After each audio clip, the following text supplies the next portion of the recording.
So this is a story about how we almost went blind from drinking ancient Roman vermouth. A tragedy.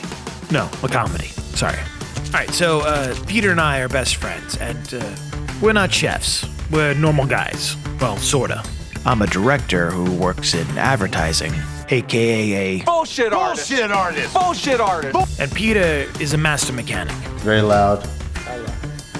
It's loud.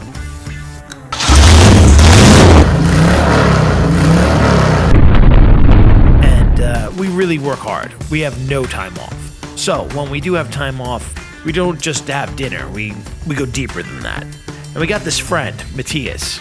He's from Spain. He also happens to be the biggest snob on the planet. So please, I would get rid of the mozzarella. I thought it was an overkill. I would slice it in half. Okay, you can go now. I mean, it's impressive. So we really like to try to impress him. Like, it's a challenge. So one night we invite Matthias over for dinner. Peter goes, you know what'd be a good idea? Let's get some vermouth. Because he's Spanish, and that's like the national drink of Spain. A normal person would go down to the liquor store, ask for a bottle of vermouth, pay for it. That would be the end of the story, not us. We start asking these questions. What's authentic Spanish vermouth? Remember, we're dealing with a snob here. Okay, well, he's from Barcelona, so what's like the original Barcelonian vermouth?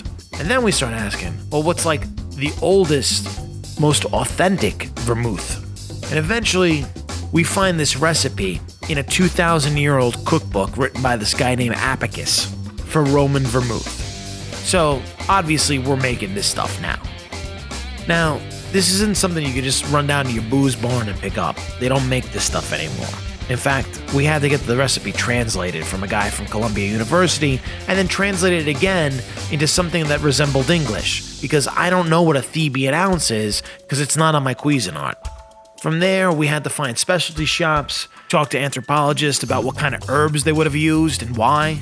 Do people come to you with strange requests like this from vintage books or cookbooks? Or do people like just kind Not of... so often with vintage cookbooks, but we get a lot of strange requests. I bet. A lot. And talk to some master sommeliers to find out what kind of grape the ancient Romans would have infused these herbs with. I don't think it was a Chianti. This place is amazing. I mean, I've known Chris for almost 10 years. And he's still your friend.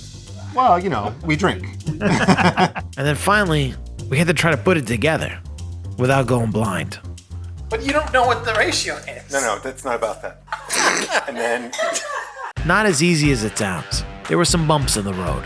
We didn't see them coming. Mostly because we were blind from the alcohol.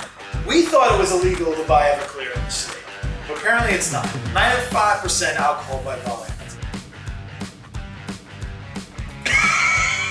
It hurts your eyes before it even gets to your mouth.